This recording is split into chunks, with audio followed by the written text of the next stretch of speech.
My name is Clyde. Once upon a time, that name meant something. Now it's just a whisper lost between the walls of my house. I'm not forgotten, I'm dissolved. I exist, but I don't exist. I'm 76. I live on the outskirts of town, in a house that was once the pride of my heart, and now it's just the collected fragments of its former grandeur. Peeling paint on the windows, a creaking staircase, an old clock that seems to have stopped along with everything else. But I maintain order, the room is clean, things are in their places. Because even in ruins there must be structure. My son, David, is now the CFO of some international corporation. His sister, Alice, runs a clinic for people with eating disorders. Both are successful. And both are too busy to respond to their father's messages. Communication with my grandchildren is formal, Christmas greetings on Viber, the occasional selfie from a trip. In their eyes, I'm not the person I used to be. I'm just a grandpa who confuses the buttons on the remote and forgets how to turn on Zoom. They joke about it. But I don't forget. In the store, a saleswoman walks past me, even though I'm standing with a card outstretched. In the pharmacy, they tell me, old people shouldn't experiment, take something simple. In the hospital, a nurse raises an eyebrow, what are you doing here by yourself? Each of their looks is like a soft, polite erasure. I'm no longer a person. I'm a background. Every morning I get up at 6:30. It's not a habit, it's a discipline. I make tea, cover my feet with an old woolen blanket, and sit by the window. The TV is off, but I look at the screen. In silence. It's closer to me than any sound. There's always one object in the room that I don't change, a notebook. In it, empty pages wait for meaning. I used to write plans, strategies, schedules for launching new markets. Now, it's just observations. Events, faces, dates. Inside me, it's not a void. There's heat. A small smoldering fire. I used to think it was memories. But now I know, it's an insult. Not from children, not from society. But from reality itself. It decided that I no longer mattered. I don't say anything. I politely nod, smile, sign documents that try to push me even further away from life. But I catch their every word, every gesture. I've learned to listen even in silence. They think I'm forgotten. But I'm the one who remembers. I am often asked who I was. But it would be more correct to ask, who I became in order to be them. Because no one is born a wall against which a family is supported. It is built with our hands, with pain, with betrayal. I started from nothing. In the 70s, my wife and I had only an old Volga and an apartment with mold on the ceiling.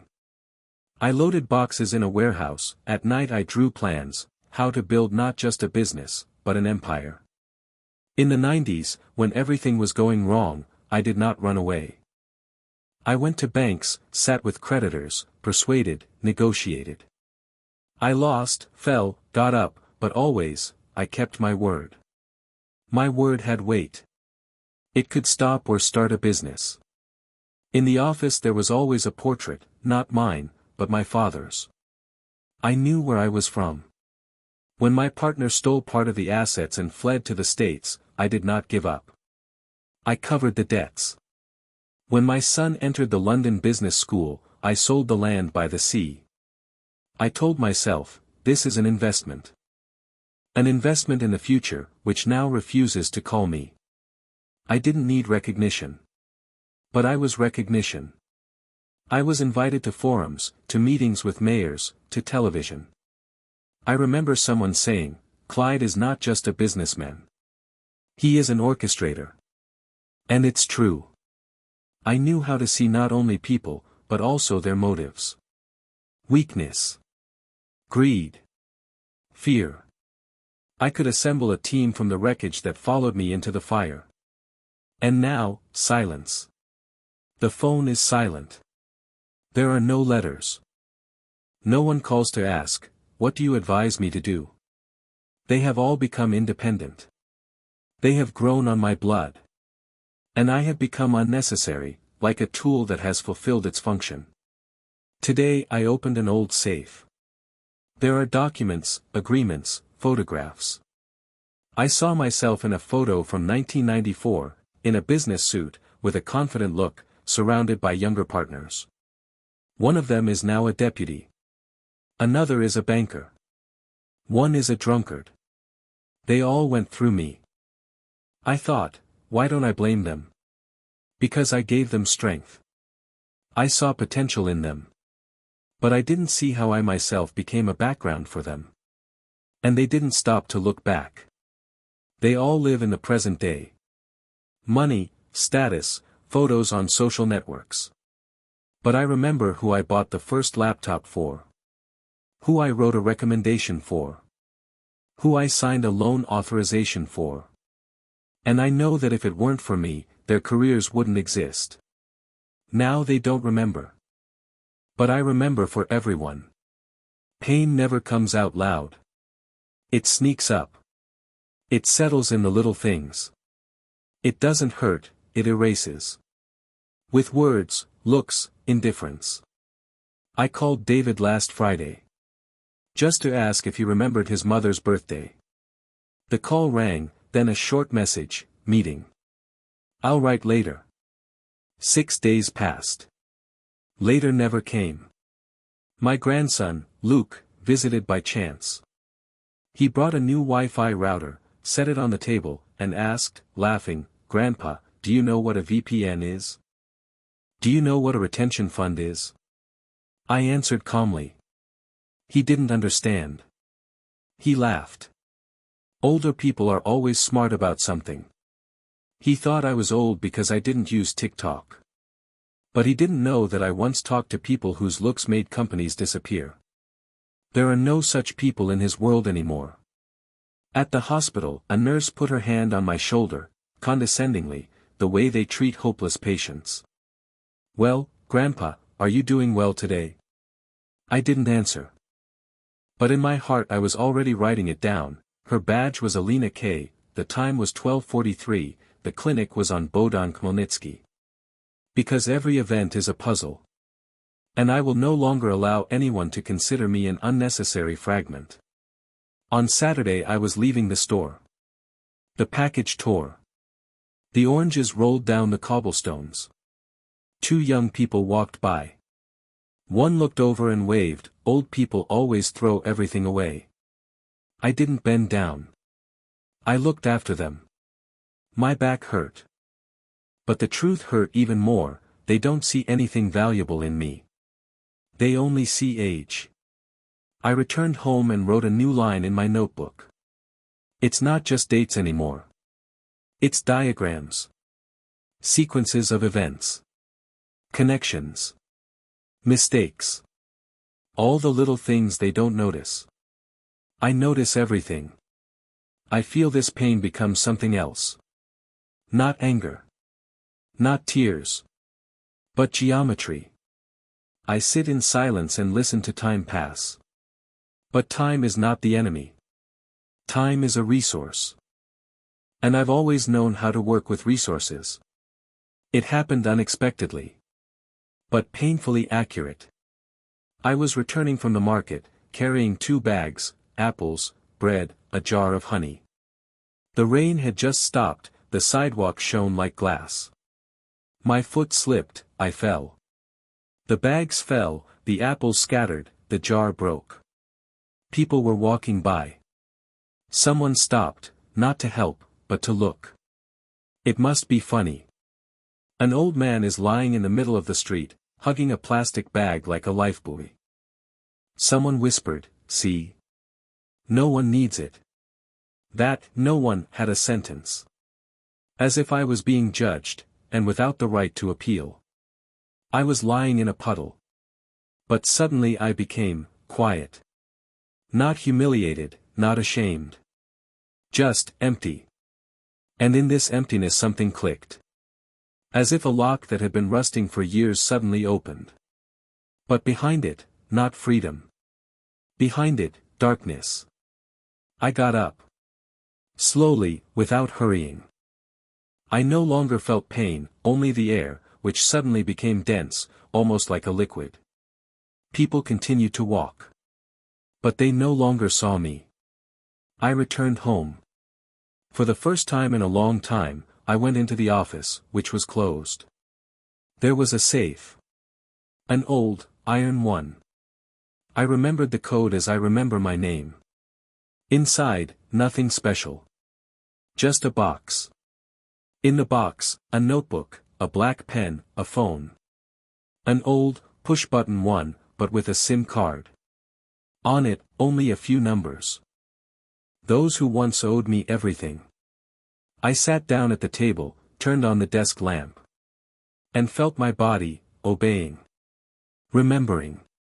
Every cell. Hands, firm, back, straight. The gaze, cold, concentrated. Like when I was conducting negotiations on which thousands of dollars and hundreds of people depended. I opened the archive. Flash drives, hard drives, newspaper clippings, copies of agreements. I didn't forget. I just didn't touch. But now is the time. I won't scream. I won't hit you in the face. My strength is in precision. I don't destroy. I reveal. The real. The rotten. The hidden. And all those who built their lives, forgetting who pulled them out of the mud, will meet their past again. This won't be war. This will be surgery. And I will be the chief surgeon again. I am no longer Clyde. I am a memory that has learned to breathe without witnesses. I am a consequence that no one expects. No one saw how it all began. Because I came back not as a person, but as an idea. As a ghost. Like a shadow in the chains of events that suddenly began to fall. The first was David. His company was involved in a scandal, an anonymous leak of information about falsifications in reports. His name was mentioned first. Not as the culprit, no. But enough for him to be bypassed at board meetings. A week later, suspension. A month later, the press.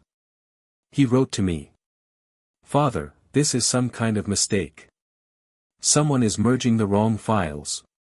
And I knew, it was not a mistake. This was the first move. I simply activated one of the debtors. The one I once helped when his business was being strangled by fines. He remembered everything. He was waiting for my signal. Then, Luke. A contract with a media company. A new project.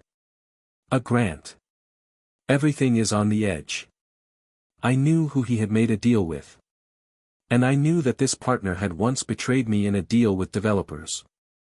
One photo, one phrase, one anonymous letter with an excerpt from an old case that was hushed up in 2006.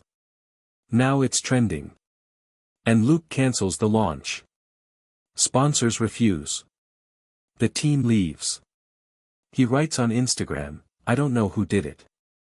But someone decided to break me. I don't break. I show what the truth looks like if you remove the scenery. I didn't act alone. I revived contacts. Those who once worked for me are back in the game. Some in financial analytics, some in cybersecurity, some in shady consulting firms. They thought that old connections had been erased. But real connections are like roots, deep and forever. Everything happened slowly. As if the universe itself was correcting injustice. But behind every thread, me. Behind every blow, silence. And a look that had once been devalued. Acquaintances who considered me an old stump suddenly remembered my name. But no one dared to call. In the house, the bells began to ring again. David. Alice. Luke. Several old partners. They left the voice, Dad, talk to me. We need to understand who is doing this. It's some kind of conspiracy. No. It's a balance. I didn't answer. Because words are no longer needed. Words are weakness. Real power is a presence without presence. I was sitting at the window again. But now, not as an observer. Now I am the one they feel again. Without evidence. Without evidence, but with horror. I was sitting at the table, as always, with a cup of tea, a blanket on my lap, in silence. But now there was something different in that silence. It became deeper. Thicker. In it, the echo of the falling of other people's masks. The calls did not stop. At first, uncertain. Then, panicked. Then, pleading. Son. Daughter.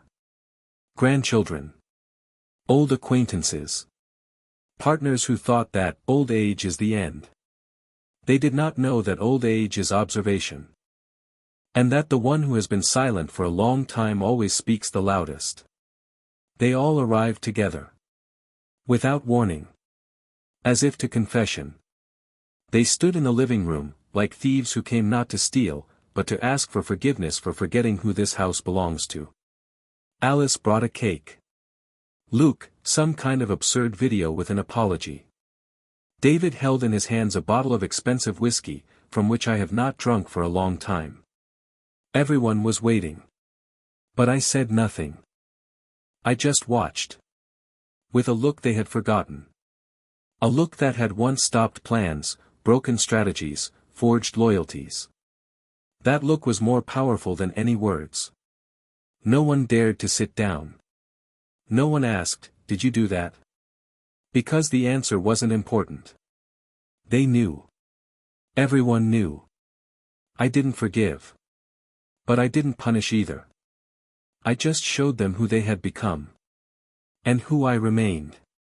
After their visit, I opened my diary. The last page. Not all old trees are dead. Some are just waiting for the shadows to grow long enough. They don't strike with lightning, they hide the light. And the world learns to see again. I signed the page, Clyde. The one who was not written off. But underestimated. And I closed the diary. Not to end it. But to start a new one. Subscribe and like this video, more interesting revenge stories of elderly people coming soon.